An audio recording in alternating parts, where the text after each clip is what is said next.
Welcome to another Founder Wisdom Pod with Laura Katleman. She is founder at BHU Foods. We're going to talk about her background, serial entrepreneur. She never had a real job, just like myself. Keto food, paleo food, superfoods, biohacks if we're lucky today. We may talk about Laura's Boston brownies as well. It's going to be fun. This pod is brought to you by podpar.com. That's my podcasting agency. If you want to start your scalable and monetizable podcast, you can go to podpar.com. Laura, welcome to the pod. Tell me a bit more about yourself and about what you're up to nowadays. Thank you so much, Charles. I really appreciate the invitation and the opportunity to talk to you, talk to your audience. Yeah, so I'm up to the same thing, really. I started BHU in 2016, and we're still doing it in a different format. We were making everything ourselves, had our own plant, and this past year, 2023, we moved into more of a co-packing model, which is a different experience, just trying to get used to that. So What does co-packing mean? co-packing means that there are companies out there that make your food according to your specifications. And theoretically, they should be better at it, right? Because that's what they do. That's their business. So we were this hybrid model of manufacturing the food, which takes a lot of energy and a lot of focus and attention, and also the sales and marketing end, because we're a CPG, consumer packaged goods company. So you really have to learn how the grocery retail world works as well. So how have you grown the business since the last 20 years? Because you've been at this since quite some time. Actually 10, sorry. 10 is the right number with BHU. How have you seen the business evolved? Has it gone always up? Has there been some up and downs? Tell us about the growth curve in that last decade. Yeah. So we've been at it for 8 years, since 2016. And,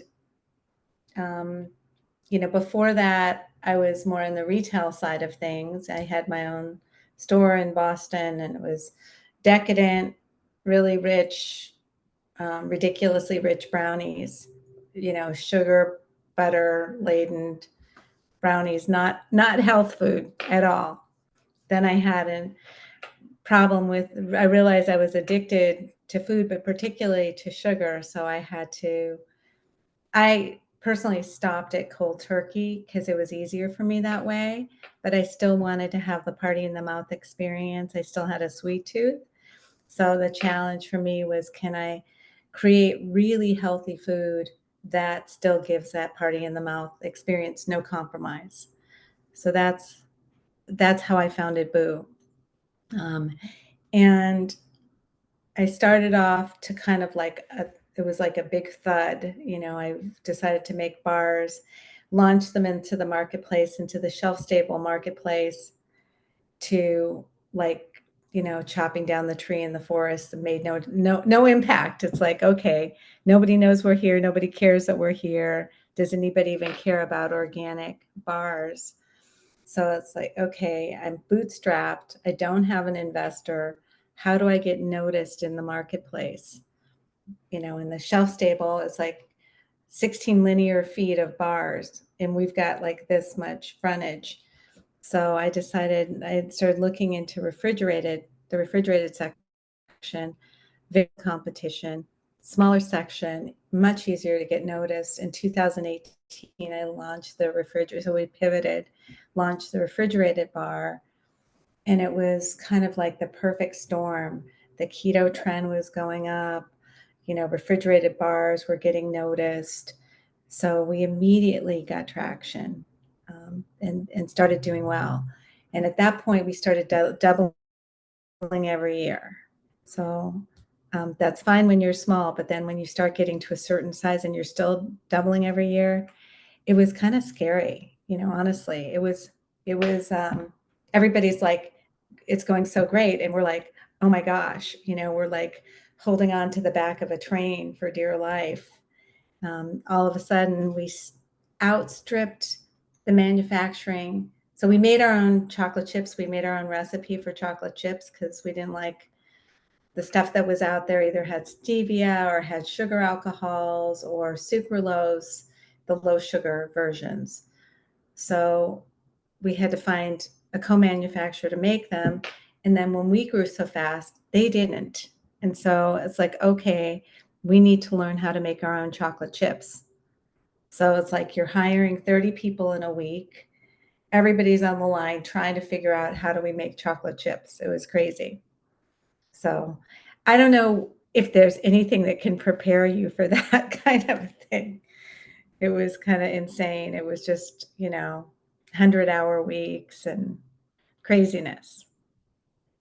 Yeah, these bars, they look like Quest bars that I consume. I think Costco and Kirkland make some of them. I consume them for the protein, but yeah, way too much sugar in there. And then I'm obviously familiar with what are they called? Larry and Lenny and Larry. Honey and Larry's Um, cookies, yes. right. Yeah. So how do you compare to those? Because these seem to have way more sugar and like non-organic ingredients. So our value proposition is low sugar, but we accomplish that with monk fruit, which actually does have healing properties. It has antioxidant properties. The monks used to feed it to their flock in Southeast Asia. So it's got 100 times the sweetness of sugar, but it's zero glycemic. It doesn't bump your blood sugar. And we think it has a better aftertaste than like a stevia would. So that's how we sweeten our bars. So that's one point of the value triangle, value rectangle, actually. We're low carb, so low sugar, low carb, organic, and vegan. Those are the properties of our stuff. And again, no junk, no fillers, super clean label.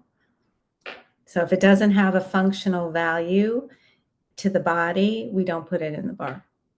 Right. And then you have cookie dough that's pure deliciousness. You also have a hazelnut spread. How does the hazelnut compare to Nutella? And can you speak on the environmental impact side of the thing as well? Yeah, so we paused on the production of that. We've been doing some SKU rationalization, so we're just focusing on our top sellers. Everything we do pretty much is cookie dough. So we've got protein cookie dough in a jar that you can scoop and eat directly or spread it on something. We've got the shelf-stable bars. We've got the refrigerated bars. We have truffles that are also low sugar. What else do we have? Um, the bites, the protein bites. So in terms of the sustainability of what we're doing, well, all the ingredients, like we use red palm oil in our products, and it's certified sustainable, so it doesn't harm the orangutans, if that's what you're asking about, because people are concerned about palm oil, and Right. they should. And And I just want to say that there's a difference between palm kernel oil and the palm oil that comes from the fruit. The palm kernel oil is like a seed oil that there's some health warnings about that. So we don't use that. right. And how do you do the R&D part? Like you just observe what the competition is doing out there, you observe your own taste, you consult your employees, your friends and family, and then you're like, yo, I'm gonna A/B test that in my own kitchen. I'm gonna cook a little batch and I'm gonna taste it and see if it can be decent. How do you do that R&D part and test out new product ideas? That's my true joy. I love that. It's so much fun to like, get my hands in the food and play around there. And I'm really kind of narcissistic about it. I make what I want to eat, and and I hope other people like it too.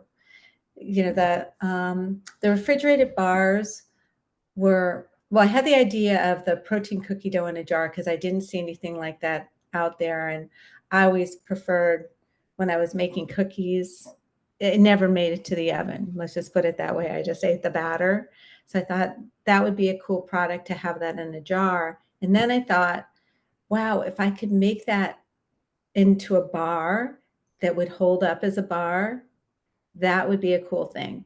So, um, so to some extent, like a lot of happy accidents, playing around, and it's like, but that would be impossible. That would never hold up as a bar. And then you get it to the right temperature and you can sort of get it to hold up as a bar. But it was a lot of messes is what it was. Right. And then where comes in the profitability of each products? Is it all somewhat similar from the cost side of things? And is the demand somewhat equal, or are there flagship products? Yeah, they're definitely, I mean, the 80-20 rule, it always works, It's like we had 50 SKUs at one point, and we're down to about 26. And out of that, 80% of our business comes from the top 10. And man, that's the other thing. Like, I like to get creative. I remember I had like a tart cherry pistachio chocolate bar, and I loved it. And there were people who loved it. But man, it's like people want the straight stuff that's like chocolate chip cookie dough, peanut butter chocolate, double dark chocolate. Those are always going to be the heroes, the winners. So that's a lesson that I had to learn the hard way. It's like when you always have to, retailers always want innovation, and you can give it to them as long as in their, on shelf, they have the winners. Then you can add on. Right. I mean, sometimes, like it's harder to do this in retail, but like if people order one box of product on your website, maybe you can ship them a sampler, right? And they don't pay to get it. It's like free, and that if they like it, they're gonna want to order more. What you think about that strategy? I think it's a good one. I mean, I think it's like the crate idea, the sampler box. We're actually doing something for Keto Crate right now. I think it's a great way to introduce that to the public. And we've played around with some of that on our website, and we definitely have variety packs. Variety packs are a great way to introduce to gain trial. I mean, when you're starting a company, I think it's all about gaining trial. How do you do that in the most cost effective way? In terms of sales, what percentage is retail vs online? Is it 80% retail, 20% online? It's about half half, you know. And which one do you think will grow more? Is online taking more and more shares of retails? And what about the effort? Do you have to invest more in retail to get a little bit? And online, you invest a little bit and you get a lot? Like, what about the time and energy investment of both? Yeah. That's such a good question. And I feel like I've been asking that question for the last 8 years. And it's like the website sales are always going to be your most profitable sales, and the marketing efforts that you do, it's like the top of funnel efforts, serve both channels, the grocery and also the online. So you have to do that. You can't stop that. Um, but we're constantly looking at what's giving us the best ROI. It's like there was a time, because we're bootstrapped, that it's like, oh my gosh, we have to, our sales dropped after, so I mentioned that we were doubling, but then the bottom fell out after the keto craze, um, kind of fell out of bed, or the rug got pulled, however you want to put it. And so we stopped our marketing efforts. And that was probably the biggest mistake I've made in business, was to do that. The other thing that I would say to anybody who's thinking of starting a CPG brand, be careful how you brand yourself, how you link yourself to any fads. It's one thing, Like the low sugar thing is not going away. That's a trend. That's fine to link yourself to. We were so heavily marketed as a keto brand when that fell out of bed. It's like, oh my gosh. And we knew it was going to happen. We knew it was a fad. And yeah, and so we had new packaging that was more protein focused in the wings. We just didn't bring it out fast enough. And nobody predicted that it was going to just drop like a rock, which it did in natural channel. And now I think it's resurging, by the way.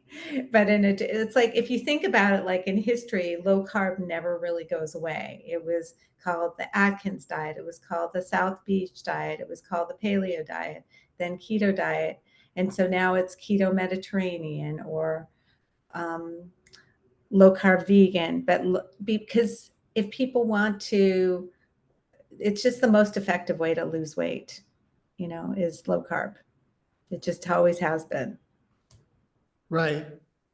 In terms of the business itself, my first business was a nootropic. It was D2C supplement for the brain that we would sell online mostly. How You've did how jug did you come up with it? I know you're interviewing me, but I want to know how you came up with that.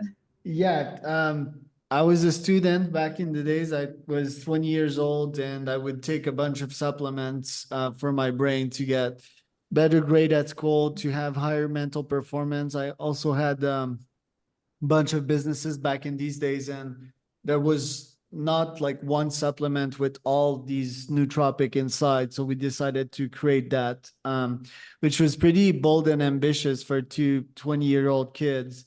That's a Um, tough business, the supplement business. Wow.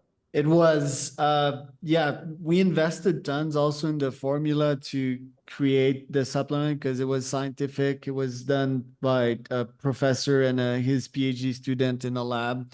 That was our second one. The point is, it was hard business to ship the stuff to these consumers. It was hard to get into retail.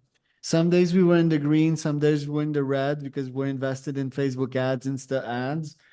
And since then, or after that business experience, I was like, yeah, fuck it. I'm not doing any more DTC businesses. It's too hard via online businesses, services, or softwares. You're a serial entrepreneur too. Do you feel the same way that this business is quite hard in terms of margin profits, in terms of energy invested, or you're like, this is my life's purpose, it's fun, and it's highly profitable? No, I don't think it's highly profitable at all. Like, I think the supplement business is more profitable than the CPG. The margins, the retail. First of all, okay, the on the grocery side, the retailers keep raising their margins. Even though there's inflation, people have less disposable income. Somehow in their brains, it translates to, instead of making more value for people, they make less. But and D2C, it's like a shifting sands, right? It's like, okay, the influencer model really works, and then all of a sudden the influencer model is not providing the return on investment. So it's like always checking to find what's working, you know. So I think it's really hard. And now with the kind of the AI sentiment based marketing, that's a new thing. How can we get that to work? And there are, so I feel like my inbox, 3/4 of my inbox is marketing companies, like with a newfangled way to market and increase ROAS. So I don't know. What do you think works?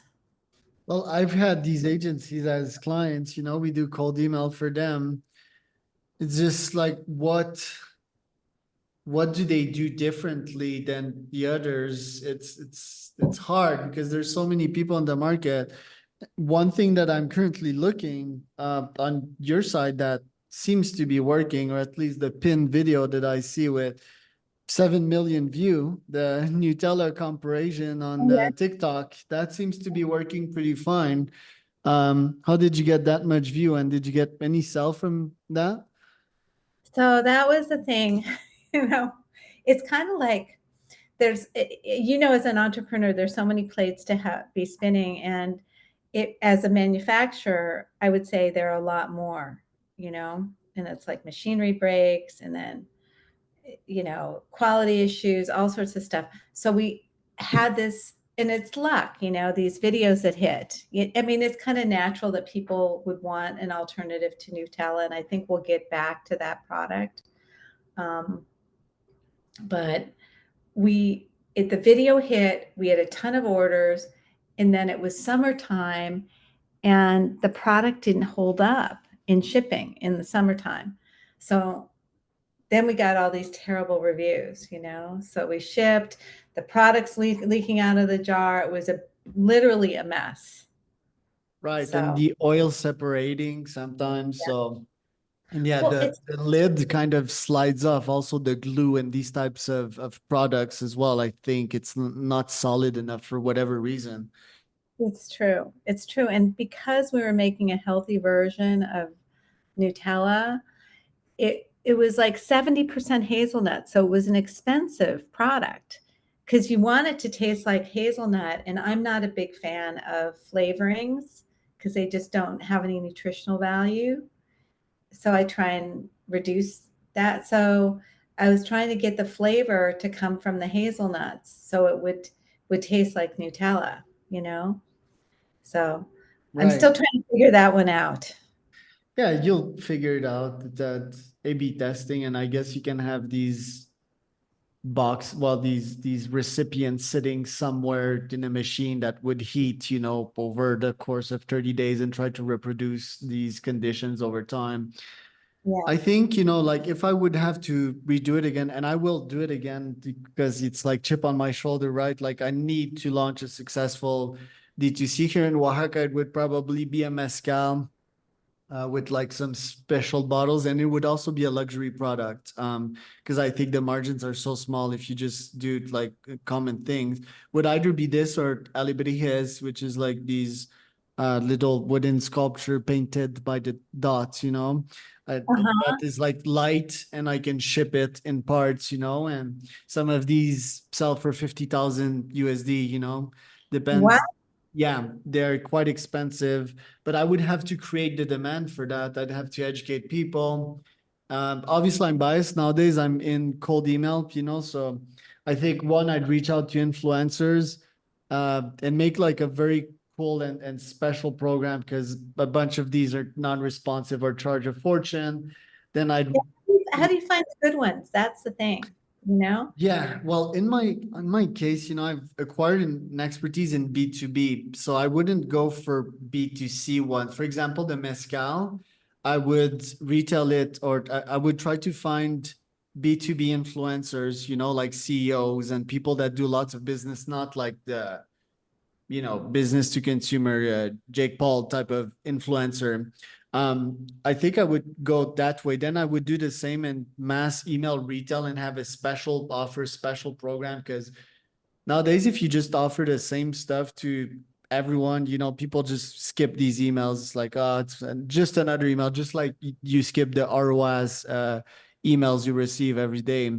So I would go that way. And yeah, I would very much try to scale the B2B aspect of this. I would also directly email like my target clients, which would be wealthy folks, and I would also go luxury. That's quite important because I don't think I could make good margins on, like selling $30 product. So yeah, it would be a totally different strategy, and it's what I know, it's what I'm good at. It's not necessarily that it's like what works, but I would be very confident that I would have success doing that. How can you potentially lose? Let's say that I buy a bottle of mezcal, the glass costs me like, I don't know, $1, the bottle or two. And then the mezcal costs me another dollar. That's $3 for a bottle. And I'd resell the bottle for probably 3 to 6,000, so it would be hard for me to lose in that case. Wow. Yeah, I like that idea of those kinds of margins in a business. Because Man. when I started in business, I would do like drop shipping before it was cool. And these were my margins. I would buy objects. I would buy watches at like $3 and would resell them at 50 or $100. And that's what got me started in business. It's profits. It's the love of money. So Like, yeah, maybe I'll try that again. Who knows? But what do you have for your goals for this year? Like, what's on the growth map for you? I think, you know, I've been bootstrapped for a while. At this point, I'd like to have an investor. I'd like to have a partner who would bring value, not just in money, but also expertise and connections.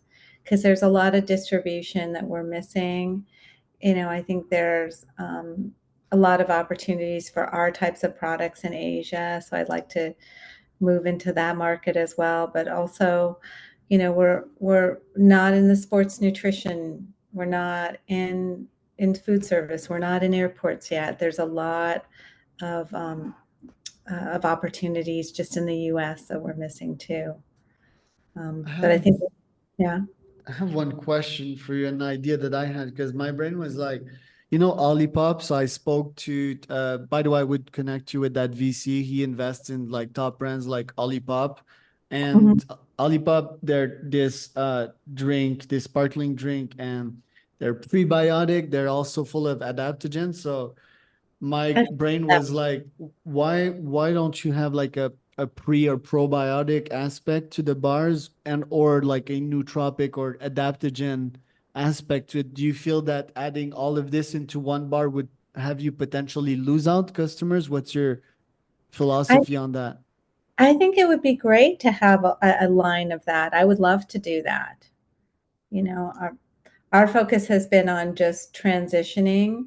It's like we transitioned everything, including ERP, inventory program, you know, Bill.com, all that stuff. So it's like now that we're kind of transitioned, I think I can go back to, you know, formulating. And I think an adaptogen version, you know, with other functional nutrients in the bar is a great idea to create a line like that. I think the people are very interested in that, but they still Right. want it to taste good.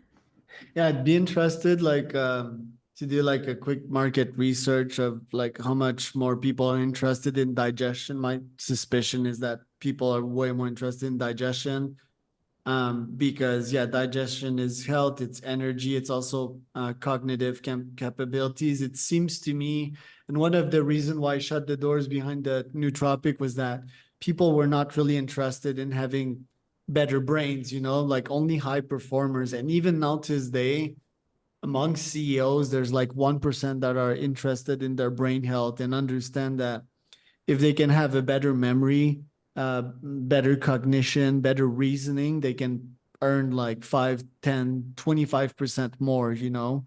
I feel like it's still something that most people don't understand. Via the gut is like, oh, if my gut feels bad or if I have stomach ache, for example, it will ruin my day. It's like a pain via a medicine, a want via a need. Do you think that, you know, there's an aspect demographically to that? Because I would think the baby boomers, the elder people, would be much more concerned about their brains as they notice their cognitive functions declining. Like Right. I notice mine declining. Yeah, well, we had three supplements back in days. One was for students, the second was for entrepreneurs, and the third one we were developing. We went on the Shark Tank version in Canada, which is called Dragon's Den in Quebec, and the third one was for Alzheimer and dementia. But the thing is, it was sort of different, the formulation of that one, because what although there are benefits on the long-term conservation and optimization of the brain, some some supplements are more for actual optimization. They're not really for, you know, preserving or preventing Alzheimer. Although there's obviously some literature, scientific literature behind caffeine. For example, caffeine does help reduce not only stroke, but it improves the memory over time and prevents Alzheimer's. So could be interesting, but yeah, like I'm like remembering these days and I'm like, oh, headache, you know, just thinking about these things because one main lesson that I learned, you know, in this market is to not project my own philosophies or biases onto this world. You know, it's not because I have felt the benefits of these supplement that others will want it. It's sadly enough, I think most humans don't really care about their health, you know. I mean, you might have a completely different philosophy and yours would be less biased, but do you feel like humans are, what percentage of humans actually take their health into their hands and really care about being healthy? I would so love to know what that number is, but what I do know is that with Boo, so first in 1986, 6% of the adult population had one or more chronic conditions. Now, do you know what it is? Do you have a guess? 5%? Over 50. And among kids, it's 54%. So the people who are sticky to my brand Boo are people who have chronic conditions. They will never stop eating it because they get the party in the mouth experience and their gut doesn't feel bad. They don't suffer for it. They feel well after eating it. So I think the people who are suffering with their health, all of a sudden there's a wake up call and they care more about it. Yeah, I agree with that. And spoke with a guy yesterday. He had a heart attack at like 35 and has a pacemaker. And yeah, before that, he was just I'm having trouble hearing you, Charles. No, I don't know what happened. I don't know what happened to the volume. Test 1, 2. Yeah. There we go. Now I can hear you. I had a pod with a guy yesterday that had a heart attack and has a pacemaker now. And yeah, he was totally unaware of his health before that. I also spoke to a dad that lost his daughter, and he started a business that would prevent that from happening. And that made me think, I think, yeah, people need to have breaks of conscience in their lives to be aware that health matters. And it's the same for me, you know, like I mean, I'm a biohacker, but it's not like I care that much about health to start a health tech startup, which I've been wanting to start since the past 3 years, you know? So what will motivate me to actually start this business? Will it be like a break in my health and understand that life is fragile? Yeah, I think that's how humans understand, right, from experience. Yeah, and I think it's age related. Like, how old are you? 30 right now. Okay. So I'm turning 66. So in my generation, people do care a lot more about health because when you start to lose something, or all of a sudden it's hard to do the things you used to do, it's like the conversation among 30-year-olds is probably not about health because you're invincible at that age, right? Or you think you are. Right. Until you're not, you know, until you go out in mountain biking and you break an arm or, you know, have a scare. But yeah, I'm gonna think about that. Where can people find out more about you, Laura, online? Oh, okay. Yeah. So boofoods.com as our website. We're on, Instagram, Facebook, primarily. Those are the best, and we do send out emails about what we've got going on as well, if people want to sign up for that. And then also, we're in stores, we're in Whole Foods, we're in Sprouts, Natural Grocers, Wegmans. Right. Thanks so much for today, Laura, and talk to you